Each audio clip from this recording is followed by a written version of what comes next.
Hello and welcome to Since Attlee Churchill, the podcast about British political history since the Second World War. I'm Lee Evans, historian of the Conservative Party. And I'm Richard Johnson, historian of the Labour Party, and Lee's husband. In each midweek episode, we will be marvelling at glorious pearls of contemporary British political interest.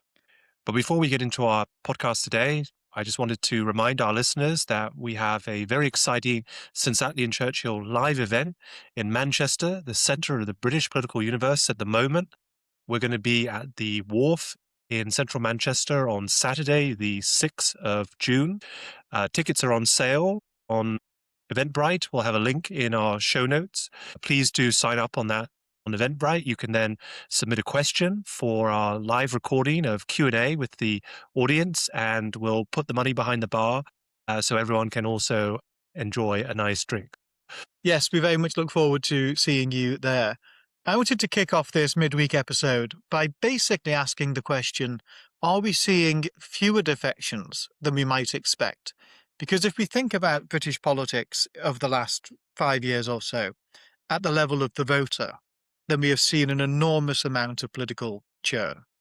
It was only back in 2017 that we had a general election with the highest two-party vote share in pretty much half a century. More than 80% of the vote went between just the Conservatives and the Labour Party in 2017. And now we're in a world of 5 or 7 party politics, depending on which bit of the country that you live in. And I think we can therefore say with some confidence that if you think about voters in this country, and you adjust somewhat for the fact that some voters die and new voters come of age, and also that there are people who change their mind even in the direction of somewhat unpopular parties, I think we can say that within the last decade, if you take them from their high to their current position, both the Conservatives and the Labour Party have lost roughly 50% of the support that they had at some stage in the last 10 years. But that has not been the case at the top of the parties. If you were to map that movement of voters and then think about movements of MPs or councillors, that hasn't been the case. We haven't seen the affiliation of, say, MPs follow that course. And in that sense, I'm particularly thinking about defections and where people who were in the parties, say 5-10 years ago, and now find themselves ending up. Now, why might it be that party elites are less likely to defect than party grassroots? Well, for some reason, they're quite obvious. Reasons: if you're an MP or you're a councillor, you're much more likely to be involved within a party than if you're just an ordinary voter. Of course, in fact, not much more likely, you are more involved in a party than if you're just an ordinary voter. And so you will have stronger bonds to the party, you'll have social connections, you'll have all these other things which keep you tied in. You're also more likely, I would think, to have greater antagonism towards other parties than if you're just an ordinary voter. Because if you, say, stood for council or stood and been elected to Parliament, then you've stood against other parties in the past, and therefore have likely built up quite a set of grievances. Just ask anybody who's ever stood against Liberal Democrats, and they'll tell you that being involved in standing in elections can certainly taint your views and your likelihood to switch to other parties. But nevertheless, that doesn't change the fact of what I want to try and get into in this episode, which is that if we are going from a broadly two-party system with a relatively small third party, as we were 10 years ago, to a 5 or so party system, and if we're in a situation where there is much more opportunity for the Greens and for Reform to gain seats in Parliament than there is for the Conservatives or Labour, and in fact that Labour and the Conservatives, in many people's expectations, are likely to lose seats in a subsequent general election. More doubt around that on the Conservative side. I think that does seem very likely on the Labour side because of the high point of what they achieved in 2024. Then there are almost certainly people in the established 2 major parties who may see their best shot of gaining future advancement by changing parties. But the key thing is, we've not actually seen many defections happen so far that might signal that that was part of the thought process that people were going through. And I've spent a bit of time looking at who has defected both in this Parliament and also in previous Parliaments too. Although I should say what I've taken out of this is people who have lost the whip of their former party involuntarily. For example, when Keir Starmer, as a disciplinary measure for breaking the whip, has stripped the whip temporarily off lots of Labour MPs. I've also taken out of it people for whom that was a trigger that pushed them slightly further away. But if we think about people who have resigned their party's whip, well, Rosie Duffield did. She quit the Labour Party, but she sits as an independent. James Murdoch, who's elected as Reform UK, he resigned the Reform whip and currently sits as an independent, but there is apparently signs that he supports them still anyway. Danny Kruger, of course, defected from the Conservatives to Reform. Robert Jenrick, well, you could say, did he resign or was he stripped of the whip? He was technically stripped of the whip by Kemi Badenoch when she found out he was planning to resign, but he very quickly went over to Reform UK. Andrew Rosendale, Suella Braverman did the same, and Joanne Reid, the Labour MP for East Kilbride and Strathaven, she resigned the Labour whip to currently sit as an independent. So you have 7 MPs in this Parliament who have resigned the whip on which they were elected. 4 of them are Tories going to Reform, but none of the Labour MPs have gone elsewhere. They've just resigned the whip and currently sit as independents for varying reasons. So this got me thinking, how far back do you actually have to go to find a Labour MP who resigned their party's whip to defect explicitly to another political party? Now, like I say, I don't include in that Zara Sultana, although she's ended up in your party, because she was stripped of the whip by Labour and then subsequently ended up in your party sometime afterwards. And if we also don't take into it the people who quit Labour in the Corbyn years to form TIG, the independent group. Importantly, they were branding themselves as a group of independents at the time, and subsequently turned into Change UK, that great flop of British politics in recent years. If we don't include them because they were not really direct defections, then you have to go back, I think, to 2001 to find an example of a Labour MP who quit the Labour Party to sit directly for another party. And that was Paul Marsden, the MP for Shrewsbury, or Shrewsbury, depending on taste, who quit Labour to join the Lib Dems. Marsden is, in fact, quite a curious case because he defected from Labour to the Lib Dems and then subsequently defected back. He ratted and then re-ratted in his case. And then if you look back before him, you're basically into the early 1980s and the defections to the SDP before you can find a Labour MP who has defected from the party to sit for another. And it strikes me that this is actually quite a remarkable thing to be happening, because if you've got the Labour Party in its current situation, cratering polling, losing seats all over the country in local elections, losing Wales, bloodbath in Wales, continuing decline in Scotland, some of its heartland red wall areas, places like Halton, where it lost every seat that was up for election just the other week. And of course, where you think of lots of Labour constituencies in somewhere like London, where there is a growing threat of the Green Party. In some ways, you would imagine that this might be a climate in which other people within the Labour Party might be thinking, well, this could be a good time to jump ship before it's too late, to try and establish myself in a different political party, the Greens, presumably. Reform would be a bigger leap for many people in Labour, even though there are some parts of the country that Labour represents where it might make more sense electorally. And so it strikes me that one of the things we can say about Labour MPs to open up this discussion is that they are staggeringly loyal to their party. And actually, given the way in which Keir Starmer has willfully removed the whip from Labour MPs to try and enforce discipline, much more loyal to their party than their party tends to be to them. It's a really interesting set of observations that you've made there, Lee. I mean, first of all, just to set it out, I think defecting party is an extremely difficult thing to do for a number of reasons. If you're an elected official, you've been elected on the basis of your party label. There was a Conservative MP who recently died, former Conservative MP who recently died, who was famed for saying to Margaret Thatcher when he held his seat by 71 votes, Mrs. Thatcher, your visit to the constituency gave me those extra 71 votes that I needed to get over the line. And she said, no, I think it's the other way round.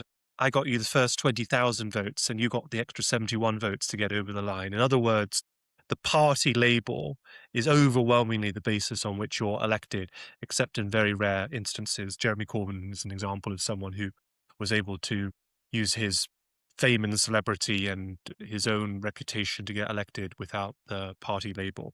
But it's very rare. And so if you defect midstream before you go back to the electorate, there is really, I think, a strong sense that you have sold the voters a false prospectus. And there is something that feels somewhat democratically illegitimate about that change. Because, quite frankly, if you hadn't been candidate of X party, then you probably wouldn't have won your seat to begin with. So it feels like a bit of a bait and switch.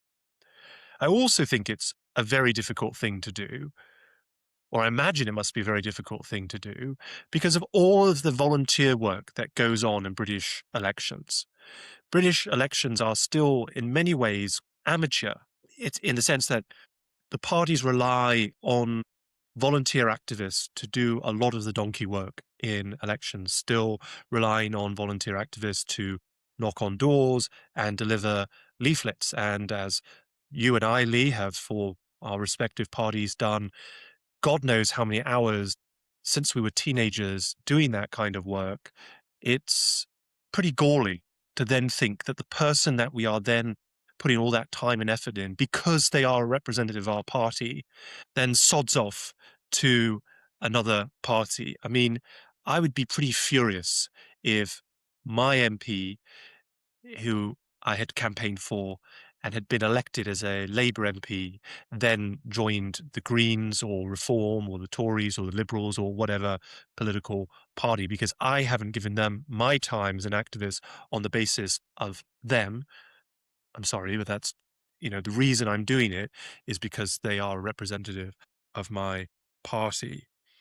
I had a very interesting conversation once with a member of the House of Lords who was a hereditary peer, since sadly ejected by this government. And he was, as the hereditary peers all are, elected as a hereditary peer by fellow members of the aristocracy in a process of what I like to call peer review. And he was saying to me that in the Boris Johnson years, he was very, very disillusioned with the Conservative Party, and he was strongly minded to resign as a Conservative peer, or to resign the whip as a Conservative peer. But he felt that that would not have been fair to the members of the Conservative hereditary peerage who had voted him in as a Conservative hereditary peer. And so he felt, well, if I was to do that, I would have to resign entirely from the House of Lords, to give up my seat entirely, to allow for a new Conservative hereditary peer to be elected in my place. He said, it wouldn't feel right to me to be elected on the basis of being a Conservative and then to sit as an independent or crossbench peer. And I thought that was quite admirable, actually. And I think that's the correct way to view it. Now, you mentioned the Labour side and this really interesting phenomenon, which I hadn't really reflected on until you brought it up, about Labour MPs being much more reluctant to hop over to another political party, and that we haven't seen this in British politics in a direct transfer from Labour to another party whip in a quarter of a century. Really quite an extraordinary fact. And why might that be? Well, I think it speaks in part to something of the tribal culture within the Labour Party. I think back to another period where we saw great mass defections, where we did see a lot of Labour MPs defect to another political party, and that was in the early 80s with the creation of the SDP, the Social Democratic Party. And those MPs and also councillors who left Labour and sat then as SDP MPs or councillors were really hated, really loathed, really disrespected by those who remained in the Labour Party. I can remember when I co-wrote a book on the history of the Cambridge Labour Party, when there was a number of Labour activists and councillors who defected to the SDP in the 80s, and I was interviewing former Labour councillors and activists about what do they feel about seeing their comrades join the SDP in that period. The response was very visceral. They said, we cut them out. I mean, they said these were people who had been our neighbours and friends, people who we brought round to have dinner in our house, who we went on holiday with, whose children we looked after, who were in the Woodcraft folk, which was the cooperatives version of Scouts, or left-wing version of Scouts. we cut them out from all of it. I remember one saying to me, I said to this counsellor, Simon, you have crossed the great divide. And that was that. One of the acronyms for the SDP that Labour activists used at that time was to say that SDP stood for scabs, dregs, and parasites. It's one of the reasons why, although this kind of new version of the SDP, a very minor party, is one that I have a lot of sympathy with their particular politics and aims, I hate the fact that they're called the SDP because it is so reminiscent of this party, which for so many of us in the Labour movement was a party of betrayal and seen as treachery. And that word scab, which I know you hate, Lee, but it's telling that it's used here, I think is worth reflecting on. Because I think, at least culturally, I suspect now many in Labour don't think in these terms, or I don't think it's quite as conscious as I'm about to make out. But I think there's an analogy to party membership in Labour to union membership. And when you're in a union, it's the solidarity of the union that is the strength of the union. Unions that are divided are unions that are defeated. Unions that are united are unions that can achieve victory. And the view in the union movement is that you have your tussles within the union. You have your debates. You have your back and forth. You have your internal union elections and votes. But once the collective line is decided, you all stick by it, whether you like it or not, because you don't undermine the solidarity of the union. And I think there is something of that in the culture of the Labour Party, probably a faint and somewhat distorted echo from what it used to be. But I think that's still there, this kind of sense that this is not just about being in the party, is not just a matter of what your own personal ideas are at a given time and whether you like the leader or not, because it has a bigger purpose.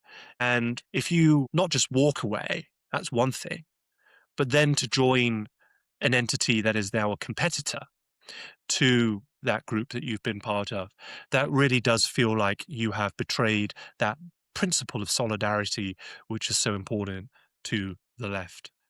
Parking the left for now and thinking about the right, it is easier to think, given that cluster of defections to Reform UK, that maybe something more novel is happening on the right of politics, which reflects the diminished polling position of the Conservatives and the emergence of Reform. But actually, when you go back and look at the Conservatives just have a much stronger pattern of defection. And not irrelevant to that are some of the points you made about Labour and the tribal nature of Labour, I think applying really much less in the Conservative Party. So if we think about the 2019 to 2024 Parliament, there were 3 defections in that Parliament to the Labour Party.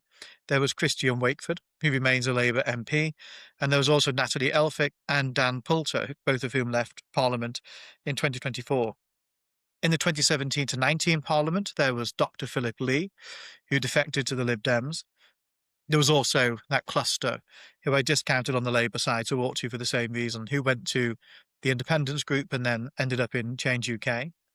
In the 2010 to 15 Parliament, there were 2 defections to UKIP, Douglas Carswell and Mark Reckless. Strikingly, they both stood in by-elections in their constituencies when they defected as UKIP candidates, something which recent defectors to Reform have refused to do. So there are some quite unfortunate clips of Nigel Farage championing the fact that Carswell and Reckless were so accountable to their voters for their defection, something that Jenrick and Kruger and Braverman and Rosendale are unwilling to do. Then if you go further back in the 2005 to 2010 Parliament, there was a defection to Labour, Quentin Davis, and there's a defection to UKIP, Bob Spink. In fact, in every Parliament since 1992 to 97, and including that one, there has been someone elected as a Tory who then goes to sit for another party, who defects. So actually, defection is just a much more established pattern on the Tory side of politics, which actually, put in the context of, say, the last 25, 30 years, makes the original sort of question at the opening of this episode, are there fewer defections than we ought to expect, it makes me think that the answer is probably yes, because actually, so far, the defections that we've seen on the Conservative side to reform, or the absence of defections from Labour, is basically just quite consistent with the pattern of the last 20, 30 years, rather than what many people tend to say about the disintegrating nature of British politics or the end of the two-party system, which of course we hear so much about. A second question I think is probably worth asking whilst we're on the theme of defections is, are they actually very good for the party that receives the defector? And I would actually say, on balance, probably not. I'm not entirely sure that having defections really does that much for a party. Of course, in the short term, they bring some good headlines, or if not necessarily good headlines for the party receiving the new MP, they're bad headlines for the party that's losing them, because somebody has grabbed attention from the media that day by saying there's a reason why they're walking away from the party that they've been in the past. But I think their longer term impact is actually very slight. Hardly any of them go on to be big names. Very often, and in fact related to some of the reasons that you said, Richard, about the bitterness that can be provoked when somebody defects locally, they often end up not standing again. Sometimes when they do stand, they change constituencies. Somebody like Sean Woodward, who was a Conservative MP for Witney, ended up being a Labour MP in St Helens after he defected. He's also probably one of the rare examples of somebody who did go on to have quite a good career as well. He ended up in Gordon Brown's cabinet. Very few defectors end up having that senior careers, partly because I actually suspect there's often something of the mistrust in their new parties, just as there was in their old parties. By the time you've defected, then one of the standout characteristics of your political career is that people who once thought they could trust you suddenly found out that they couldn't.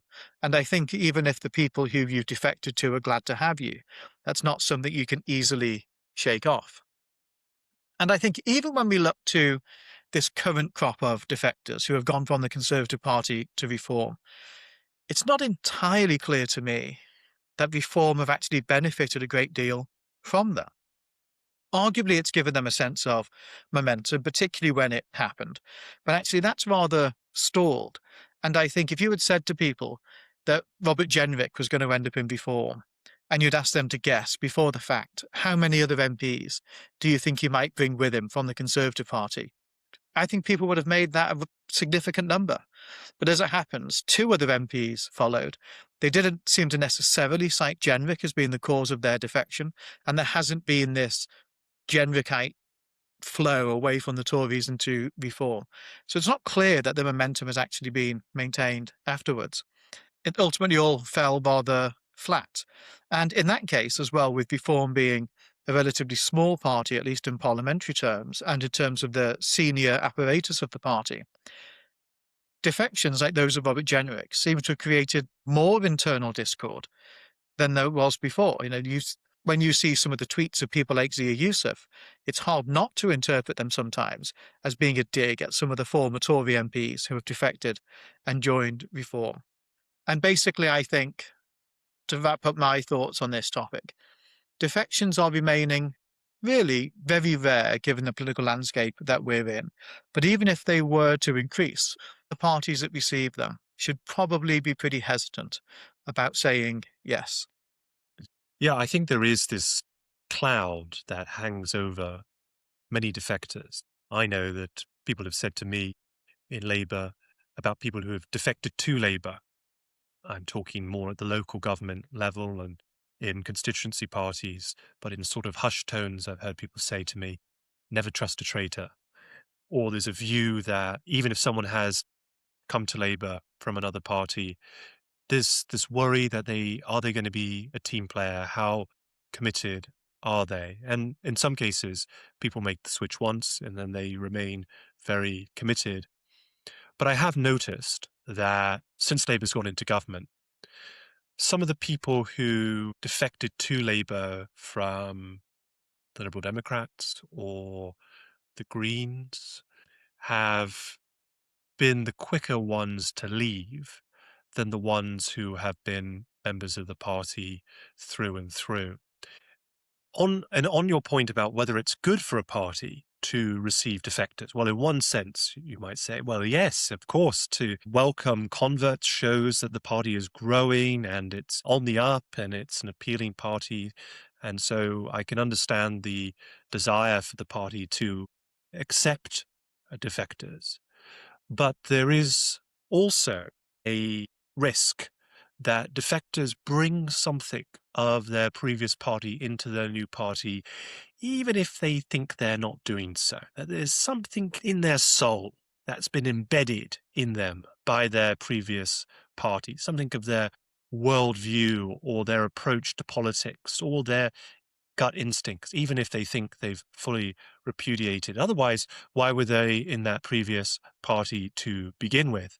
And I always felt this with the arrival of many former Lib Dems into Labour after the 2010 election, when many Lib Dems naively thought that their party wouldn't go into government with the Conservatives when it was plain as day. I always felt that Clegg clearly wanted to go into government with Cameron before the election. And I can remember being in Cambridge, we had a flood of Lib Dems join our local party who were so appalled at the Lib Dems going into government with the Conservatives. And on the one hand, this felt like a great boost to the Cambridge Labour Party to have all of these ex-Lib Dems joining us. And some of them were very good for the party. I don't want to denigrate them all. But I would say that it did subtly and then actually over time rather dramatically contribute to a bit of a culture shift in the party, where the party became more liberal. The culture of the local party, which had actually been quite anti-liberal. There was this big battle between Labour and the Lib Dems, and Labour was a socialist party, not a liberal party, and the Lib Dems were a liberal party and not a socialist party.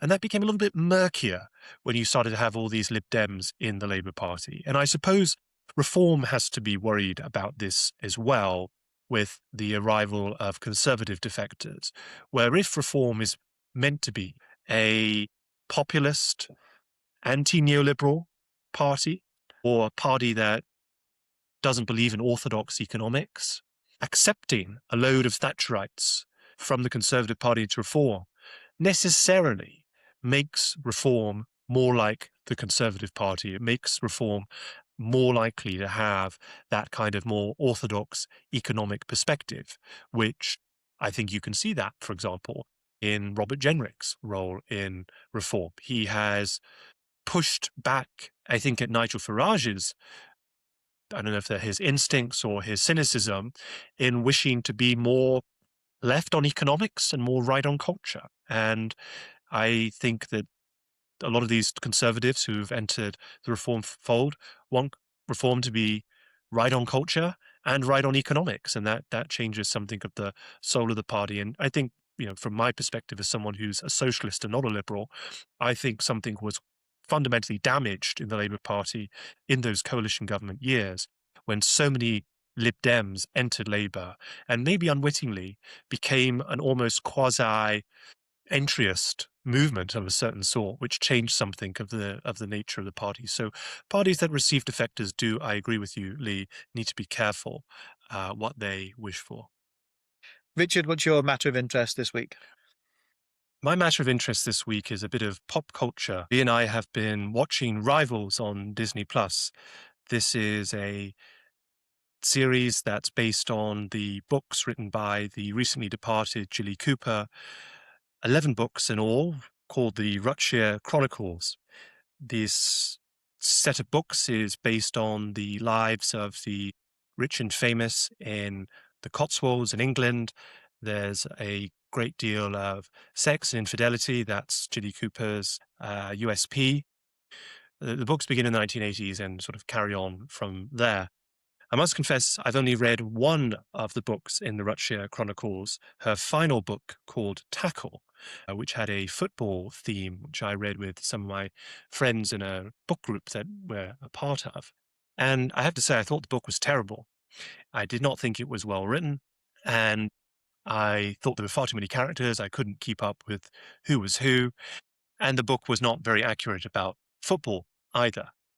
So Rivals is based on this series, and Lee and I were invited to speak on Matt Chorley's program on BBC Radio 5 Live to talk about Rivals. And so Lee and I, as a bit of homework, made sure that we watched the latest series of Rivals, which is on Disney Plus at the moment. It's, I think, still unfolding as this episode goes out. And we were tasked by the BBC to reflect on the depiction of politics in Rivals. The chief protagonist in Rivals is a Conservative MP called Rupert Campbell-Black. He is, in the book, Margaret Thatcher's Minister for Sport. And the second series, which we were watching, takes place at the time of the 1987 general election. And so, although Rupert Campbell-Black is fictional, you still have Margaret Thatcher, and it's still meant to be based on the events, loosely speaking, of the 1987 election. No spoilers, the Conservatives win the general election. And I think I can speak for both of us that we found it pretty tough viewing for a couple of reasons. One is I don't find any of the characters in Rivals sympathetic. And maybe this is a flaw that I have, but I always like to have someone in a book that I am cheering for. It doesn't have to be a goodie. It could be a baddie that you're cheering on. I sometimes like to cheer on the villain in a film or book. Or the 2017 and 2019 general elections. Who was that? Jeremy Corbyn. Oh, please. He's a good man, really. A bit misguided in some ways. And there was no one in it that I wanted to cheer on. But for our purposes in this podcast, the thing that really frustrated me, and I think you, Lee, in viewing this, was the number of inaccuracies about politics. And in particular, the thing that struck me about how this program was inaccurate about politics was the way that it felt very American, which is a bit odd because the Rutshire Chronicles are meant to be very English in character. They take place in the Cotswolds. Jilly Cooper is was a very English figure. And I don't know, because I've only read the final book, I don't know if in the earlier books this is Jilly Cooper or if this is the production team that has made some changes.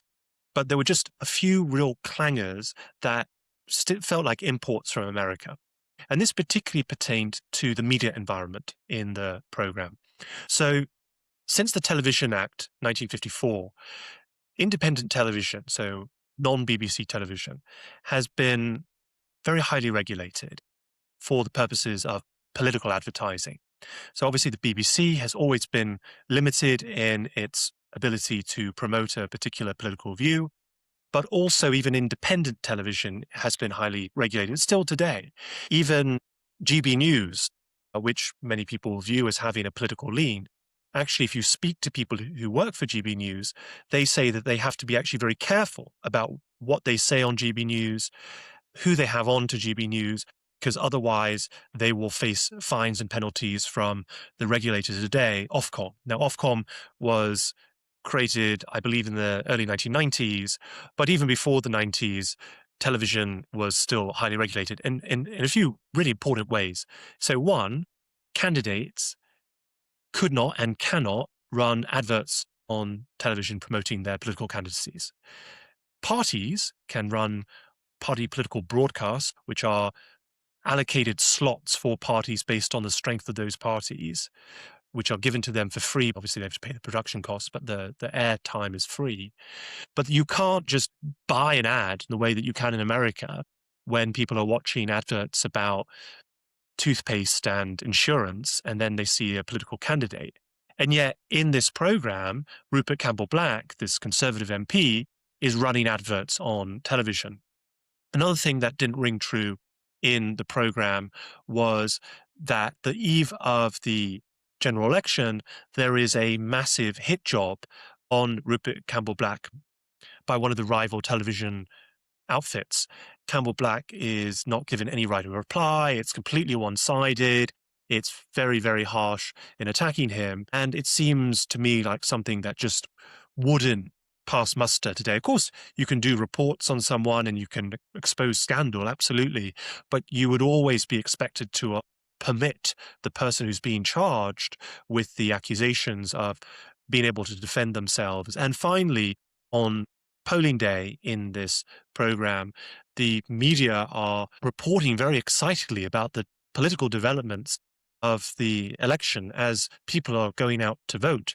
And that's just not something that you can do in Britain. There is a pretty strong cone of silence that's placed on radio and television broadcasters on election day. For a political junkie like me, it's one of the most boring days to listen to the radio because there's hardly any domestic news on during a general election or even a local election day because the broadcasters have to keep stum. Listeners might think, okay, this is not really the point of Rivals. Rivals is much more about the salacious side of things. But I think these errors are unnecessary and rather puzzling. I don't see why, if you've got this huge production budget, as Rivals seems to have from Disney, why wouldn't you just fact check these things or try to get these things right? There are other things that are wrong in it as well. And for me, it detracts from a program when it just looks like they've just not done basic homework. I don't know what you think, Lee. Well, I did think the show was dreadful, not just for those reasons. I mean, without sounding like Mary Whitehouse reincarnate, I mean, the show is pure filth. Rarely has a production team worked so hard to secure the 18 rating on a program as they did with Rivals. I mean, it's it's quite something. Do not watch it with your grandparents if they're still alive. But if I'm to give it the benefit of the doubt for a moment, and we think about the show and we think about politics with a slightly more social lens and in broad brushstrokes, then you could say that there was an underlying honesty to it. So if we take the area that Campbell Black is meant to represent, is meant to be the Cotswolds. He lives in this palatial home. He oozes old money. And well, one of the MPs for the Cotswolds at the time was Nicholas Ridley, the second son of the Viscount Ridley, who was a minister in Margaret Thatcher's government. In fact, in some ways, did not look altogether dissimilar from the actor who played Campbell Black, although to my knowledge, not necessarily based on him. Also, when we think about the recurring adultery that's going on throughout the show, well, that is also, of course, not alien to politics in the 1980s or before or since. You know, the 1980s was an era with some pretty dramatic sex scandals going on. One of the most dramatic was Cecil Parkinson's. He was Secretary of State for Trade and Industry in Margaret Thatcher's government, but he got his secretary pregnant and resigned when that became public. Interestingly, Margaret Thatcher knew about that and did not insist upon his resignation. But when the story came out, he did resign from government, although he subsequently returned towards the end of the Thatcher years, and he also, interestingly, returned as Conservative Party chairman under William Hague, a role he had fulfilled for the 1983 general election. I'm thinking also about the lives of some rather less important MPs, perhaps. If you think about somebody like Alan Clark and Alan Clark's famous adultery throughout his life, you know, there's parts of the way in which at least some MPs were living at this time that rings true with it. But you're right, in a way that almost makes what does go wrong for a big budget blockbuster like this all the more irritating. Because, you know, if I take one of the really relatively small things that sort of annoyed me slightly with it, and by the way, we've totally missed the boat on saying spoiler alert, but I think take it as read that if you've listened this far, it's partly spoiled. It's not worth watching anyway. No, but he wins his seat in spite of this hit job in the 87 election, and then the next day goes to Downing Street and tenders his resignation as a minister and an MP to Margaret Thatcher. When he comes out to announce that he's resigning, he stood outside the black door of number 10 with a lectern, as if he's about to address the country and he's prime minister. And the really small detail that means that that doesn't ring true is the lectern, because we have had ministers who have resigned outside number 10. I think about Michael Heseltine in 1986 when he resigned over the Westland affair, where he walked out of cabinet and told the media in the street that he was resigning. But it wasn't set up with a lectern as if this was some official government statement that he was making. It was literally he was walking out of number 10. That's where the camera crews were. That's where he could make his big announcement. And so if they'd just done away with the lectern for that brief little moment, then actually it would have been more credible. And that's only about 10, 15 seconds of it. But I don't know if Richard and I are volunteering here to watch programs ideally containing less filth to try and fact check them politically, but it does really feel like something that they could do to give them a little bit more credibility, at least with listeners of this podcast. Another thing that annoyed me was in the scene of the election count, when Rupert Campbell Black holds his seat, spoiler alert, and gives his speech from the podium as the victorious candidate, something that does happen in general elections. His girlfriend is sort of standing right there next to him. I know it's not unheard of, I think, for that to happen. I think there have been instances where the spouse of a re-elected MP might be present nearby with them. But it was almost framed in the way that happens in the United States, almost as a default when a candidate wins an election, that they usually have their spouse and quite often their children and even extended family members all stood around them as they give their victory speech, whereas that's just not really the style in Britain to any comparable extent. And then after he gives his speech, the Conservatives then just take over the election count hall and throw a big party in the hall. Now, I've been to election counts which have been quite raucous. I could say back in the day in Cambridge, we used to slip away to the Labour group room, and we had a little bit of a spirits bar going there where we'd top up our drinks with vodka and wine, and then we'd go back to the count and wait for more votes to be counted and then go back. And so by the end of the night, when the votes were finally declared, quite a few of us were a little squiffy. And I can remember singing the Red Flag and Jerusalem and other songs at the defeated Lib Dems on a couple of occasions, which is probably not really within the spirit of the rules around these things, at least. But the idea that the whole hall would be given over for the victory party is just something that wouldn't happen. Maybe it's a bit of artistic license, but it was just one thing after another. I mean, all of these examples we've given you were all in the course of a single 1 hour episode. And there are others as well. Anachronistic references to CCHQ, Conservative Campaign Headquarters, which Lee informs me at the time was called Just Conservative Central Office. CCO. You might say it's a small thing, but it's wrong. So just get it right. So I agree with Lee.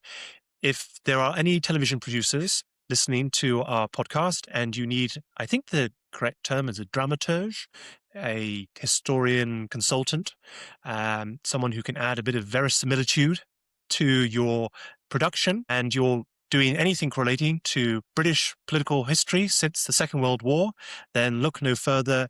Our details are in the show notes. Well, that's all for this midweek episode.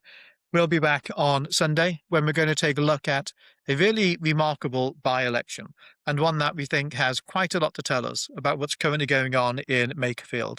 It's 1984, it's Chesterfield in the Midlands, and the recently defeated MP Tony Benn is trying to make a return to the House of Commons from where he's widely expected to try and make a bid for the Labour leadership.